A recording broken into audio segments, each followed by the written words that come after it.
Okay, so this section is talking about the multicast that's running in the backbone. In other words, I'm not talking about the next generation multicast that we're running inside C2 or anything like that. This is the backbone, and so technically this would be the provider PIM, because we do have PIM running independently on the backbone in the first example. Now, what this part is about the RPF check that PIM is going to use. By default, PIM is using INET0 for the RPF check, and that's okay, but we can use a specialist table INET2. So we'd like to do that. So here we're going to be resetting PIM to the INET2 for its RPF check. Now, the first thing that we have to do is there's some data in INET0 that we're going to be needing to get into INET2 so that PIM can use it for the check. And immediately we see that there's already a rib group on INET0. So here it is, and it's called route reflector INET0 to INET3. And if you remember, that's because one of the address families that we had on the internal BGP was the route target address family. Now, the route reflector was changing the next hop of the route target address family to itself, and that wasn't easy to change. So what we decided to do is that in all of the PEs, we took the route reflector's loopback address and we lifted it into the INET3 table so that we can actually resolve in each of the PEs that route target address family.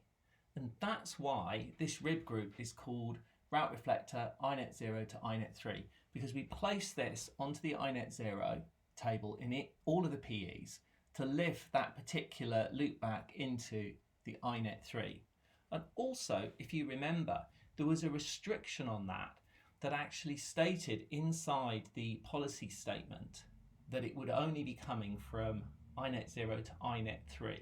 And it was almost as if we knew that we were going to have an extra routing table here that we didn't want affected. You know, we didn't want a whole bunch of routes going into the wrong table. So here's the rib group. INET0 to INET3, and now we'd like to take some of those routes that are coming into INET0. We would also like them to go into INET2. Now, this rib group is already attached to the ISIS protocol because, of course, it was the ISIS protocol that was moving that loop back from the route reflector into INET0. So that's sort of already taking place. But of course, we also need the interface routes. So we're adding this particular rib group to the interface routes so that we get the routes flowing through into INET2 as well as INET3.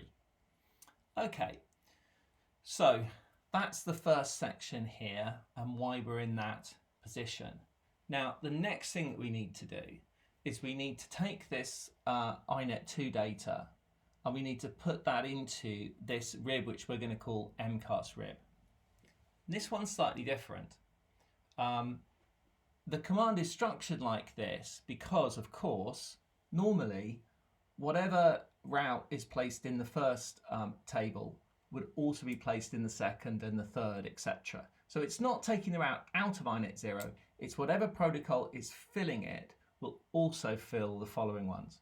However, here the table is listed on its own, so it really just grabs it, and that is what's happening with the PIM protocol, because that table is effectively grabbed by this rib group. Then when that rib group is applied to the PIM basically uses that table.